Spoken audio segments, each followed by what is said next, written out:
मुझे ये बताएं कि तालीम और नॉलेज में क्या फ़र्क है और ये दोनों कितनी ज़रूरी हैं।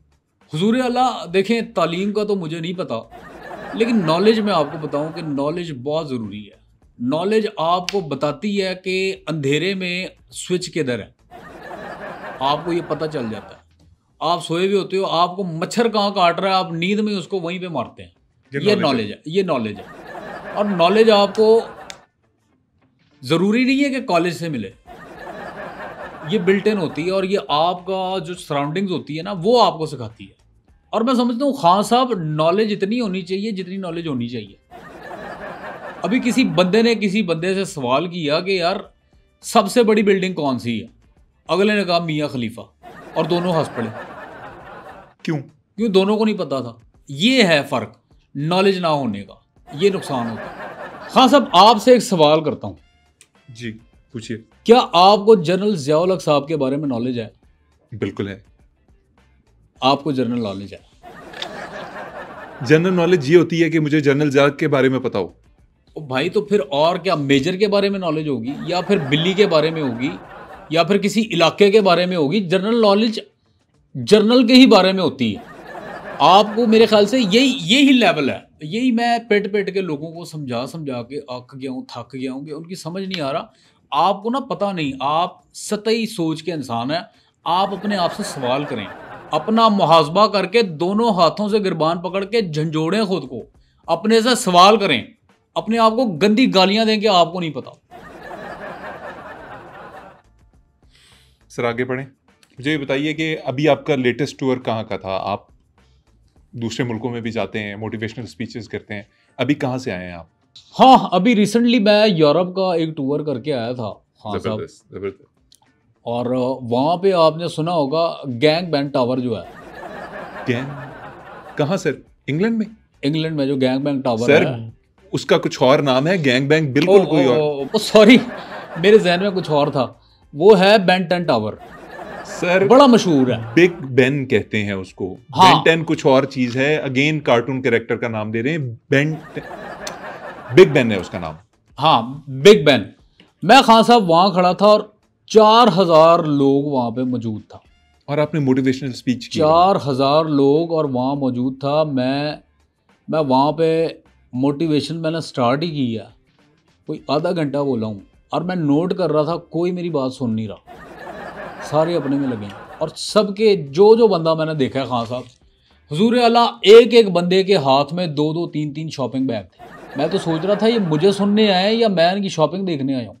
वो तो हुजूरे वाला, फिर मेरे दोस्त ने मुझे बताया कि ये टूरिस्ट स्पॉट है, फिर मुझे पता चला। आप इस तरह से मोटिवेशन देते हैं, मतलब चौकों में खड़े होकर आप स्टार्ट हो जाते हैं? खान साहब, अभी लेटेस्ट वाकया आपको सुनाता हूँ। जी। मैं एक जगह स्पीच देने गया, तो मैं जैसे ही गया हूँ तो वहाँ देखा ना बंदा ना बंदे की ज़ात, पूरा हाल खाली। अच्छा। 15 मिनट में वेट करता रहा हूँ यार, हो सकता है लेट लूट हो जाता है बंदा। इतने में एक बंदा आया, उसने कहा जनाब वो हॉल नंबर 2 में आपने जाना है। वहाँ अच्छा, मतलब आपके जो सुनने वाले थे वो हॉल 2 में जमा थे। हॉल 2 में। आप गलत हॉल में थे। मैं फिर जब दूसरे हॉल में गया हूँ, वहाँ जाके देखा खान साहब वहाँ भी कोई नहीं, हॉल खाली। जहां आपका लेक्चर था हाँ, वहां कोई भी नहीं? कोई नहीं, ना बंदा ना बंदे की ज़ात, उधर भी नहीं। ये क्या सिलसिला है सर? आपको सुनने वाले कहाँ गए? देखिए, मैं आपको बताऊं हुजूरे वाला, मैं हॉल में जो होते हैं ना उनके लिए तो मैं बोलता ही नहीं। मैं तो उनके लिए बोलता हूं जो बेहाल हैं, अरे वाह, जिनका कोई हाल नहीं। वाह। मेरा काम है, मैं समझता हूं कि मैं उनका हाल ठीक करूं, उनको गाइड करूं, उनको बताऊं कि यार जिंदगी क्या है। और मेरा बड़ा करीबी दोस्त है डॉक्टर सुबैल इकराम, वो भी बड़ा मुझे प्रेज करता है आगे, और दूसरे दीगर दोस्त अहबाब है कि यार आप तो उन लोगों का हाल ठीक करते हैं, उनको हाल दिखाते हैं जिनका ना हाल है ना मुस्तकबिल। ये तारीफ है सर। आपके बारे में ना फेसबुक के ऊपर एक कमेंट मैंने पढ़ा था, मैं आपसे शेयर करना चाहूंगा। जरूर हुजूरे आला, मैं तो आपसे सुनना चाहता हूं कि क्या कमेंट है। कहते हैं जी कि इन मोटिवेशनल स्पीकर साहब का लेक्चर सुन के ठीक होने से बेहतर है कि बंदा मुकेश के गाने सुन के बर्बाद हो जाए। ये इसके बारे में क्या कहेंगे आप? यार एक तो मैं इससे बड़ा तंग हूं किससे सर? यही जो आप कमेंट लिखने वाले का बता रहे हैं, जो कमेंट लिखा है, ये साहिल अदीम ने ना हर जगह ये नाम बदल बदल के ना कमेंट करता रहता है। मेरे ख्याल से ये चीज़ बंद होनी चाहिए, ये नहीं होना चाहिए। सर आपस में एक दूसरे को बर्दाश्त करना सीखें। आपको पता है अदम बर्दाश्त हमारे माशरे में बहुत हो गई। सर आप एक मोटिवेशनल स्पीकर होने के नाते बहुत से लोगों को मोटिवेट करते हैं। कभी किसी को आपने मोटिवेट किया हो और आपको बाद में दुख हुआ हो कि यार गलत कर दिया, ये शख्स सही डगर पे जा रहा था, मैंने शायद इसे ओवर मोटिवेट कर दिया? खान साहब, एक दो वाक़यात हैं और उसमें से मैं आपको एक सुनाता हूँ कि एक बंदा मेरे पास आया। वो कहता है मुझे नेकी करनी है, मैं नेक काम करने, अच्छे काम करना चाहता हूँ। अच्छा। तो खान साहब मैंने उसको इतना मोटिवेट किया। मैंने कहा देखें, अगर आपने नेकी करनी है या अच्छा काम करना है, अच्छा काम अगर करना है तो आपको 100% देना है। अगर आपने नेकी करनी है तो आपने अपना 110 देना है। अच्छा, आपने अपने ये आप समझा? को झोंक देना है। वो मेरी बात से इतना ओवर मोटिवेट हो गया, वो मर गया। मर गया? हाँ, कैसे? वो किसी को ब्लड देने गया, सारा ब्लड दे दिया उसने। सारा? हाँ साहब, एक और वाकया आपको बताता हूँ कि मैं एक जगह बैठा हुआ था, 15-20 लोग बैठे थे, तो मैं उनको बता रहा था कि यार हंसने के क्या फ़ायदे हैं, यानी कि मुस्कुराना कितना ज़रूरी है, अच्छा। कितना अहम होता है हमारी लाइफ में। और मैं उनको बता रहा था हुजूर आला कि laughter is the best medicine. आपको कोई दवाई की नीड ही नहीं पड़ती कि जब आप हंसते हो आपकी सारी ऐसे- परेशानियां, ऐसे। बीमारियां सब दूर हो बिल्कुल जाती ठीक हैं। है, बिल्कुल सही कहा आपने। तो वो जो बंदा बैठा हुआ सुन रहा था, पढ़ा लिखा मुझे लग रहा था, और फिर वो लेक्चर ख़त्म हुआ, कोई 1-1.5 हफ्ते बाद खबर आई है कि एक अस्पताल में 15 से 20 बंदा मर गया। कैसे सर? क्योंकि जिनको मैं लेक्चर दे रहा था, मोटिवेट कर रहा था, वो डॉक्टर थे। जब मैंने उन्हें कहा था कि यार laughter is the best medicine, जो उनके पास मरीज़ आए, जिस बीमारी का भी आए, वो उसके सामने हंसा करके दिखाएं, हंसें, हा हा हा हा हा हा हा हा हा हा हा। इलाज उन्होंने किया नहीं। वो यही समझ बैठे कि यार laughter is the best medicine, तो हम इससे इलाज करते हैं।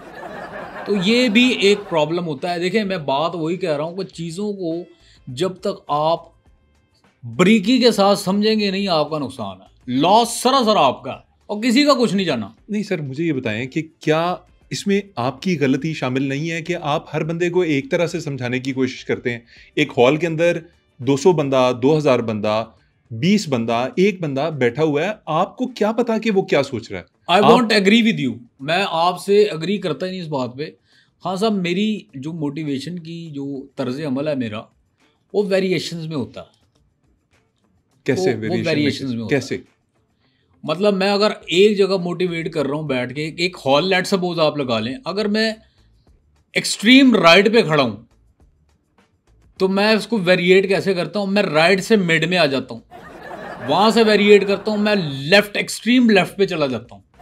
तो इस तरह मैं आगे पीछे चलता फिरता रहता हूँ। एक जगह खड़ा होकर मैं, वेरिएशन होती है मोटिवेशन में मेरी, आप नोट करना।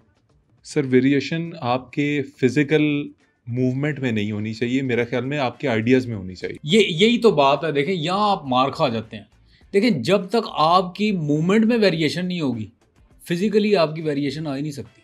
सर मैं बात कर रहा हूँ कि आपकी ख्यालात में वेरिएशन होनी चाहिए थोड़ी बहुत, आपकी फिजिकल वेरिएशन इतनी ज़्यादा मैटर नहीं करती। नहीं तो फिर आप ये बात एक काम करें ना। देखें, सिंपल सी बात है। यही बात आप वसीम अकरम को, शुएब अख्तर को कह सकते हैं कि यार आप ना फिजिकल मूवमेंट का इस्तेमाल ना करें, फिजिकल मूवमेंट नहीं चाहिए, आपने सिर्फ जहन से बॉल करानी है। जहनों से बॉल नहीं कराई जाती, ये आप याद रखें। सर आपसे उलझना बड़ा मुश्किल है। हाँ साहब, देखें यही तो बात है। मिस इंटरप्रिटेशन जब होती है ना, तो ये मामला ख़राब होना शुरू होते हैं। मैं आपसे उलझ ही नहीं रहा, आपको लग रहा है कि मैं उलझ रहा हूँ, हालांकि ऐसा नहीं है।